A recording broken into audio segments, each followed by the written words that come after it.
She said, "It's me or that worthless barbershop," and walked out. So there I was, 42 years old, sitting in my leased Camry outside Synergy Towers with a cardboard box on the passenger seat. You know that box? The one they give you 15 minutes to fill with 20 years of your life. A motivational poster about teamwork, a stress ball shaped like a brain, 3 dying succulents, and a coffee mug that said "World's Okayest Manager." That was it. My entire corporate existence fit in a box smaller than a microwave. I looked down at my hands gripping the steering wheel. Soft, manicured, not a single callus or scar. These hands had typed millions of emails about optimizing engagement metrics and leveraging cross-functional synergies. 20 years of PowerPoints about paradigm shifts and disrupting the disruption. You want to know something funny? I couldn't even tell you what my company actually did. We consulted other companies on how to consult their consultants. It was corporate inception, and I'd just been kicked out of the dream. The phone rang while I was calculating how many months I could stretch my severance if I switched to ramen and canceled Netflix. Dad's voice came through shaky, which was weird because the man treated emotions like they were contagious diseases. Grandpa Frank had passed in his sleep. 92 years old, still had all his teeth and most of his hair. The universe has a twisted sense of humor like that. The funeral was 3 days later in my hometown, one of those places where the Walmart Supercenter counts as urban development. I stood there in my only black suit listening to person after person talk about Frank like he was some kind of small-town saint. The baker said Frank never missed his Thursday morning trim for 40 years. The fire chief mentioned how Frank gave free haircuts to every rookie. Even the mayor showed up, talking about Frank being the heart of Main Street. Me? I felt like a tourist at my own grandfather's funeral. When was the last time I'd even visited? 2 Christmases ago? 3? I'd been too busy synergizing, I guess. The estate lawyer found me after the service, handed me an envelope with keys that looked older than my mortgage. Frank had left me his barbershop. Just like that. No money. No vintage car hidden under a tarp. Just a barbershop wedged between a new vape lounge called Cloud9 and a CBD wellness center that used to be a hardware store. The American dream. Squeezed to death by progress. I drove Susan back to our hotel in silence. She had that look on her face, the one that meant she was doing math in her head, and not liking the answer. When we got to the room, she finally exploded. Not angry exploded, but worse. Panic exploded. The kind where her voice got high and her hands shook. She laid it all out like a spreadsheet of doom. We had $1,700 a month in mortgage payments. Our health insurance disappeared with my job. The 401k we borrowed against for the kitchen remodel. Her salary from teaching kindergarten barely covered groceries and gas. We were one broken bone, one root canal, one car transmission away from bankruptcy. And here I was, inheriting what she called a dusty monument to nostalgia. But that wasn't the worst part. The worst part was that she was right. We weren't 20-somethings who could live on love and cheap beer anymore. We were middle-aged people with crown molding and a home equity line of credit. The barbershop was worth maybe $200,000 if we sold the property. Not retirement money, but breathing room money, safety net money. The kind of money that means you don't lie awake at night wondering if you can afford your blood pressure medication. The next morning, I drove to Frank's shop alone. The key stuck in the lock, and I had to jiggle it just right. Muscle memory from when I was a kid. The door opened with a bell that probably came over on the Mayflower. That smell hit me immediately. Talcum powder, leather, that specific mixture of barbicide and bay rum aftershave that probably violated several EPA regulations. I stood there in the doorway, and suddenly I was 8 years old again, spinning in that massive barber chair while Grandpa Frank trimmed around my ears. He had this thing he always said, usually while teaching me something I thought was useless at the time. His voice came back to me clear as day, like he was standing right there with his scissors clicking away. He'd say the world was full of guys who could move money around on screens, make presentations, talk a good game. But the man who could build something with his hands, fix what was broken, create something real that you could touch and feel, that man would always have a place in the world. That man would never be worthless. Your hands, He'd tell me, "Your hands are your truth." Standing there in his shop, surrounded by the same chairs he'd bought in 1963, the same mirrors reflecting the same tin ceiling, I realized something. My hands had never told the truth about anything. They just helped me pretend I was important while producing absolutely nothing of value. That's when Henderson showed up. Of course he did. Tall guy in a suit that cost more than my severance check, teeth so white they could guide ships to shore. He represented some development group that wanted to turn the whole block into mixed-use luxury condos with ground floor retail. Artisanal this, boutique that. The kind of place where they charge $14 for avocado toast and call it authentic. He had papers. He had numbers. He had a check he could write right there on the spot. Quick, clean, simple. The American way of making problems disappear. I told him I needed to think about it. He gave me his card, one of those thick ones with raised lettering that whispers money when you touch it. Look, he said, his partners were getting impatient. The offer was on the table now, but he couldn't guarantee it would still be there next week. He needed an answer by tomorrow, close of business. After that, they'd move on to Plan B, which involved lawyers and city councils and eminent domain. But hey, no pressure. Susan was waiting when I got home. She'd already looked up Henderson's company online, seen the offer was legitimate, done the math 4 different ways. Each calculation ended with us being okay. Not rich, but okay. Okay was all she wanted anymore. Okay meant sleeping through the night, without anxiety dreams about losing the house. We talked in circles until we were just repeating ourselves with different words. She couldn't understand why I was hesitating. It was just a building. Just a business that barely broke even when Frank ran it, and he'd been doing it for 60 years. What chance did I have?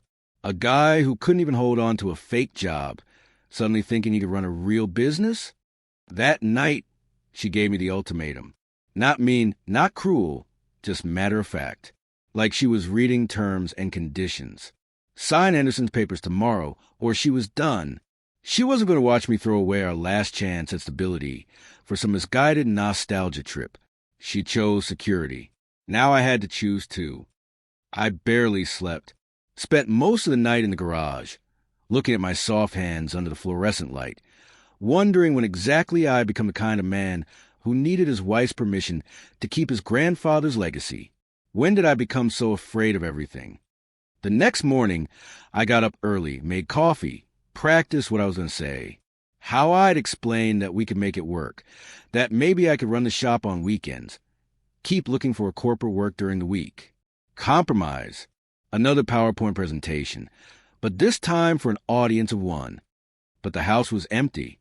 Not empty like she'd gone to work early. Empty like she'd packed empty. Her closet had gaps like broken teeth. Her grandmother's jewelry box was gone from the dresser. The bathroom looked bigger without her collection of expensive face creams that promised to stop time. The ring sat on the kitchen table, next to a note written on the back of a grocery list.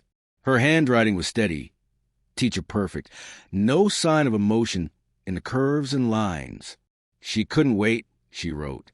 I'd already made my choice by not making one.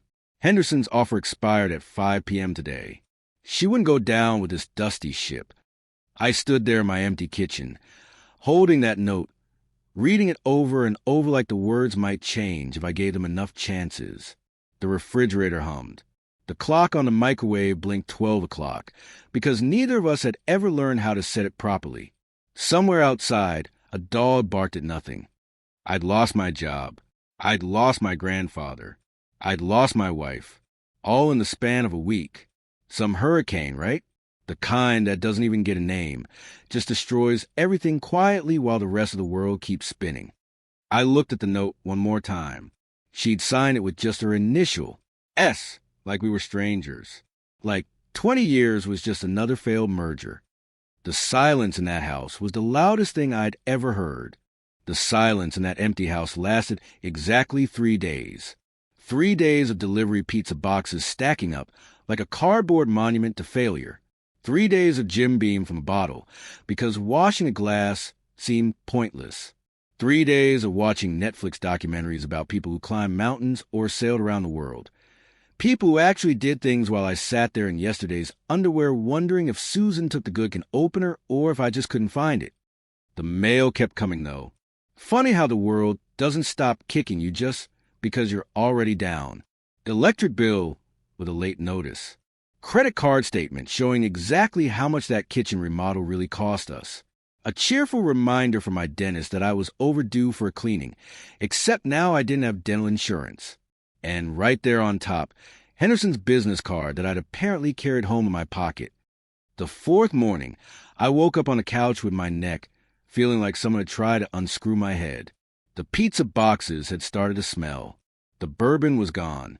And somewhere between the hangover and the realization that I'd been wearing the same shirt since Susan left, a thought crystallized. I needed to get those papers Henderson wanted. Just go to the shop, find the deed, or whatever, get this over with. Rip the Band-Aid off. Move on. Maybe use the money to relocate. Somewhere nobody knew what a disappointment I'd become. Phoenix, maybe. People always seem to be starting over in Phoenix. The drive to Frank's shop felt like heading to my own execution. Every stoplight seemed personal, like the universe was giving me chances to turn around. But turn around to what? An empty house that still smelled like her lavender fabric softener? The shop was exactly as I'd left it. That bell still announced my arrival to nobody. The mirror still reflected a man I didn't recognize anymore. But this time I had a mission. Find the papers, call Henderson, become just another guy who sold his family's history for a comfortable ending. Frank's office was in the back, though calling it an office was generous. More like a closet with delusions of grandeur, a desk that was older than color television, a filing cabinet that looked like it survived a war, and a chair that squeaked in 3 different keys when you sat down. The man ran a business for 60 years from a space smaller than most people's bathrooms. I started with the filing cabinet, tax returns from the 70s, receipts for supplies written on carbon paper, a birthday card from me when I was 7, carefully saved in a folder marked important. That one hurt more than I expected. The desk drawers were next. Top drawer had ancient peppermints fused to their wrappers, rubber bands that crumble when you touch them, and approximately 17,000 paper clips. Second drawer held customer records, index cards with names and preferences. Tom Morrison hates small talk. Bill Chun, daughter at Stanford, likes to brag. Marcus Williams, going through divorce, needs a vent. But the bottom drawer stuck. Wouldn't budge. I pulled harder, then noticed it wasn't locked, just jammed. Got down on my knees, reached underneath, felt around until my fingers found the problem. The drawer had a false bottom, and something had shifted underneath, blocking it. 20 minutes of wrestling with that drawer like it owed me money. Finally managed to remove the whole thing. Flip it over, and pry open the bottom panel with a letter opener that probably remembered when stamps cost a nickel. 3 leather journals fell out, not the cheap notebooks you buy at Staples. These were proper journals, the kind with thick pages that whisper importance when you turn them. Each one had a year embossed on the cover. The most recent was from 5 years ago, right before his hand started shaking too much to hold scissors steady. My first instinct was to toss them aside. They weren't the deed. They weren't property documents. They were just more old stuff cluttering up my path to getting this over with. But my hand stopped midair. The leather felt different. Heavy, real, warm somehow, like it had been waiting. I ran my thumb over the embossed year on the cover, and curiosity, an emotion I hadn't felt in weeks, maybe months, won out. I opened the first one expecting maybe financial records or inventory, or even a diary full of old man complaints about kids these days. What I found instead was alchemy. Pure, weird, beautiful alchemy. The first page, written in Frank's careful script, just said this. Every man who sits in my chair carries a story. These are their recipes. Then pages and pages of formulas. But not just formulas. Stories. Connections. Love letters to a community I never knew existed. There was one for something called the Aviator's Hold. The recipe started normal enough with beeswax from Olson's farm out on Route 47. But then Frank's notes got specific. Add a drop of lavender oil, just one. Because Jenkins sweats through his collar when he's nervous, especially before court appearances, and the lavender helps keep him calm without his wife knowing he needs help. Been making this for him for 12 years. Never told him about the lavender. Man's got enough on his mind. Another one, Lumberjack Secret Beard Oil. Cedar from the state park, pine needle extract, and a splash of bourbon. Not for the smell, though it helps, for the boys at Station 3. Jim says it kills the smoke smell that never quite leaves, reminds him of the forest instead of fires. They buy it by the case every Christmas for the whole crew. Page after page of this. The prosecutor's edge pomade for the district attorney, who needed his confidence sharp as a side part. Midnight therapy hair tonic for the bartender, who worked nights and needed something to make him feel human at 3 a.m. The teacher's patience, a mild pomade for the elementary school principal, who said it was the only thing that helped him deal with budget meetings. Every formula had a story. Every story had a person. Every person mattered enough to Frank that he spent years perfecting their specific need. This wasn't just a business. It was a map of human connection, drawn in beeswax and essential oils. I sat there on that squeaky chair, reading through these journals like they were sacred texts, which maybe they were. The more I read, the more I understood something. Frank wasn't just cutting hair. He was holding the community together, one perfectly crafted batch of pomade at a time. Then a memory hit me, clear as day, like memories do when you're not trying to remember them. I was 16, catastrophically in love with Ashley Martinez.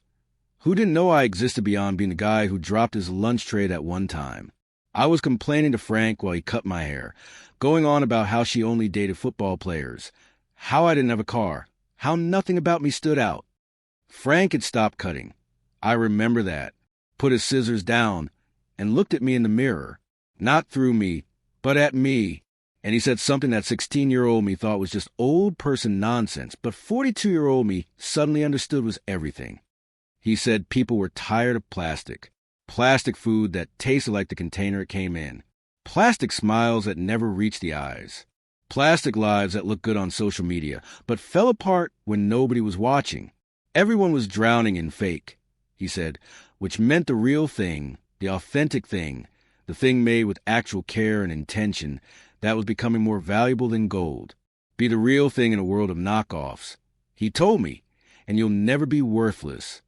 Back then, I thought he was just trying to make me feel better about not having a Letterman jacket. Now, sitting in his shop, surrounded by his life's work, I understood he was trying to teach me the only thing that actually mattered. I looked around the shop with new eyes. Those old chairs everyone would say need replacing, they were real leather, worn smooth by thousands of customers. Each mark a story.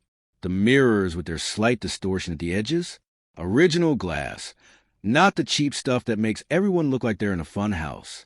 Even the floor, those old hexagonal tiles that were cracked and uneven, they were real. Actual ceramic fired in an actual kiln by actual people, not mass-produced vinyl pretending to be something it wasn't. Everything in this shop was real. Everything had weight and history and purpose. Nothing was pretending to be anything other than what it was. My phone buzzed. Henderson's office, probably wondering if I was ready to sign. I let it go to voicemail while I kept reading. Found Frank's supplier list, all local businesses. The Olson Farm for beeswax. Mitchell's Hardware for oils and extracts. Even the bottles came from a glassblower 2 towns, over who Frank helped get started 20 years ago. This wasn't just a barbershop. It was an ecosystem, a living, breathing network of relationships and craftsmanship that Frank had spent a lifetime building. And I'd almost sold it to make luxury condos for people who thought exposed brick was authentic character. The anger came sudden and hot.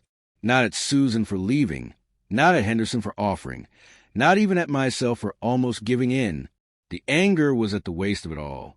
At 20 years of pretending to matter in conference rooms while this real thing, this actual legacy, sat here waiting for someone to understand its value. I pulled out my phone, found Henderson's card in my pocket, where it had been living like a tumor, dialed before I could think too much about it. His secretary put me through immediately, eager. They probably had the papers already drawn up. Henderson's voice was smooth as oil. "Hey there, David. Good to hear from you. Knew you'd come around. Smart man like you can see the opportunity here. My partners are very excited to move forward. We can have the check cut by end of business today. I let him finish. Let him paint his picture of progress and profit. Then I said it, clear as I'd ever said anything in my life. Mr. Henderson, this is David Miller. I've changed my mind. Frank's Barbershop is not for sale. Not today. Not tomorrow. Never. The silence on the other end was beautiful. Like I just told him gravity was optional. Then came the threats dressed as concerns. The mentions of lawyers. The suggestions about property taxes and maintenance costs, and how the city council was very interested in development. I didn't care. For the first time and maybe forever, I absolutely did not care. I hung up while he was still talking. Just pressed the red button and watched his name disappear from my screen. My hands were shaking, but not from fear. From something else. Something that felt like possibility. The shop was quiet except for the tick of Frank's old clock on the wall. 3:47 on a Thursday afternoon. I was unemployed, divorced, and had just turned down the only money available to me. By any reasonable measure, I had just destroyed what was left of my life. So, why did I feel like I could finally breathe? That feeling of finally being able to breathe lasted exactly until I got home and realized I had $17 in my checking account and a refrigerator that contained 3 kinds of mustard and no actual food. Turns out you can't eat principles. You can't pay rent with authenticity. And the electric company doesn't accept good intentions as payment. But something had shifted. That anger I'd felt in the shop, it wasn't going away. It was fuel. For the first time in 20 years, I had something to fight for that wasn't a quarterly bonus or a parking spot closer to the building. I had Frank's legacy, and I was going to make it work or die trying. Probably die trying, but at least it would be a death worth having. First thing I did was sell the Camry. Got less than I owed on it. But that's the beautiful thing about rock bottom. You stop caring about credit scores. Bought a 1994 Ford Ranger with 200,000 miles and transmission that sounded like it was gargling marbles. But it ran, and it could haul supplies, and the guy who sold it to me threw in a toolbox that turned out to have actual tools in it.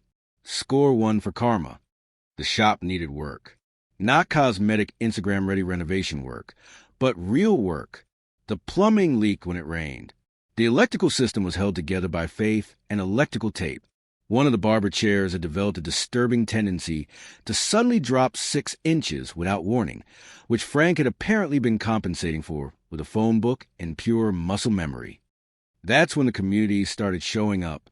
Not all at once, not organized, just random acts of giving a damn. First was Eddie Chun, the hardware store owner. Showed up one morning while I was trying to figure out which end of a pipe wrench was a business end. Didn't say much. Just grunted, took the wrench from my hands, and fixed the leak in 20 minutes. Then he handed me a bill for parts only, labor mysteriously absent. Next came Carl, 78 years old, master carpenter, and Frank's poker buddy for 40 years. Found me trying to fix the barber chair with a YouTube tutorial, and what I'm pretty sure was the wrong kind of screwdriver. He stood there for a full minute, watching me work with the expression of someone witnessing a crime against humanity. Then he just said 3 words that changed everything.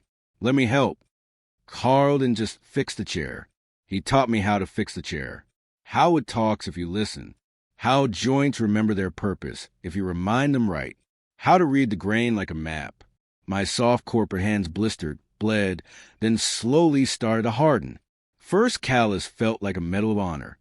While I was learning carpentry, I started working on Frank's formulas.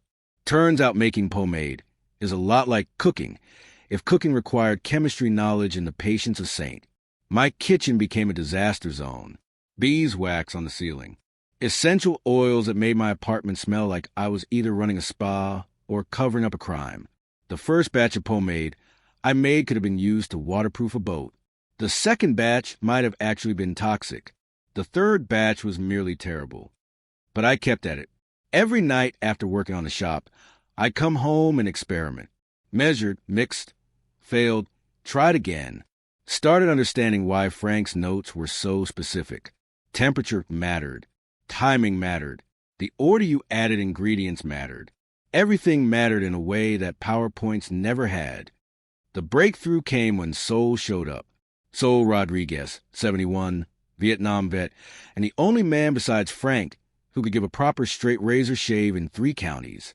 He'd heard through the gossip network that Frank's grandson was trying to resurrect the shop, came to see the disaster for himself. He said, "Stay to keep me from embarrassing Frank's memory." Sol spent a Saturday teaching me to hold a straight razor. My hand shook like I had palsy. His was steady as a surgeon's. Frank had hands like a brain surgeon. Sol told me, and you got hands like a middle manager. But hands can learn. Everything can learn if it wants to bad enough. Question is, how bad do you want it? Bad enough to practice on myself until my face looked like I'd fought a very small, very angry cat. Bad enough to watch every YouTube video ever made about traditional barbering. Bad enough to buy a mannequin head off eBay and name it Wilson. Then practice on Wilson until my neighbors probably thought I'd lost my mind completely. 6 weeks in, I had a shop that mostly didn't leak, chairs that probably wouldn't injure anyone, and pomade that was merely mediocre instead of actively terrible. I also had exactly $4 to my name and was living on ramen and stubbornness. But I was ready, or at least I was out of money, which is sometimes the same thing. Renamed the shop Frank's Legacy Barbershop. Not creative, but honest. Open on a Tuesday because Monday felt too cliche and I couldn't afford to wait until Wednesday. First customer was Mrs. Chun, Eddie's mother, 83 years old, who didn't need a haircut but insisted on one anyway. Tipped me $20 and told everyone at her church about Frank's grandson keeping the tradition alive. The old-timers started coming back, not in droves, but steadily. Tom Morrison, who indeed hated small talk. Bill Chun, who absolutely did brag about his daughter at Stanford. Marcus Williams, freshly divorced and desperately needing to vent. They came partly out of loyalty to Frank, partly out of curiosity, but mostly because I was the only barber in 50 miles who understood that a barbershop wasn't just about hair. Each one had stories about Frank, how he'd open early just for them before a job interview, how he'd listened to their problems without judgment, how he'd extended credit during tough times and forgotten to collect during good ones. I started understanding that I wasn't just cutting hair. I was maintaining relationships, continuing conversations that had been going on for decades. 3 months in, something unexpected happened. Sol's grandson Marcus came in, 22, covered in tattoos, worked as a freelance photographer, and ran an Instagram account about authentic American craftsmanship. Kid had 40,000 followers who ate up his posts about old-school quality in a mass-produced world. Marcus took one look at my pomade collection, heard the story about Frank's journals, and his eyes lit up like Christmas morning. Asked if he could do a feature. I said sure, mainly because I had no idea what a feature meant in Instagram terms. He spent 3 hours in the shop taking photos of everything. The original chairs, the old mirrors, my hands working with the pomade. Even got a shot of Wilson the mannequin head that somehow made it look artistic instead of creepy. But the post that went viral wasn't any of those. It was a simple shot of Frank's portrait on the wall next to one of his handwritten formulas, with a caption that read, "This isn't just a barbershop, it's a time machine, and it smells like authenticity." That post got 10,000 likes in the first day. The comments section exploded with people sharing memories of their own grandfather's shops, their own lost traditions. Someone in Portland wanted to know if I shipped. Someone in New York asked about wholesale. Someone in Tokyo, somehow, wondered about international distribution. I spent the next week frantically learning how to build a website using YouTube tutorials and probably too much coffee. Set up online order with a shopping cart that looked like it was designed in 2003 because, well, it basically was priced everything just high enough to make a profit, but low enough to remember where I came from. The first online order came from a barbershop in Austin. They wanted a case of the Lumberjack's secret beard oil. The payment cleared. It was real money for something I'd made with my own hands following Frank's formula. I sat there staring at the screen for probably 10 minutes, just making sure it wasn't a mistake. Started getting orders daily, then hourly, Had to convert my bedroom into a production facility, sleeping on the couch because the bed was covered in boxes and shipping labels. My apartment looked like a UPS facility had mated with a 19th century apothecary. The landlord was not pleased, but I was actually paying rent on time, so he dealt with it. Fast forward 2 years. 2 years of 16-hour days and 7-day weeks. 2 years of burnt beeswax and essential oil explosions and learning QuickBooks through trial and mostly error. 2 years of my hands getting harder and my bank account getting softer, then slowly, finally, getting harder too. Frank's legacy was now shipping to all 50 states and 12 countries. I had 3 employees, all local kids who needed work and were willing to learn the old ways. The shop was featured in American Artisan magazine, the kind of publication that wealthy people leave on coffee tables to show they appreciate craftsmanship. The journalist asked me how I'd managed to create something authentic in an age of artificial everything. I told her the truth. I didn't create anything. I just listened to my grandfather and stopped being afraid of getting my hands dirty. The business was successful enough that Henderson had come back twice, each time with bigger offers and bigger threats about development and progress. Each time I'd shown him the door, politely at first, less politely the second time. The shop was making enough money that I could have sold out and retired. But that was never the point. The point was the 8-year-old kid sitting in my chair right now, spinning slowly while his mom shopped next door, asking me if being a barber was cool.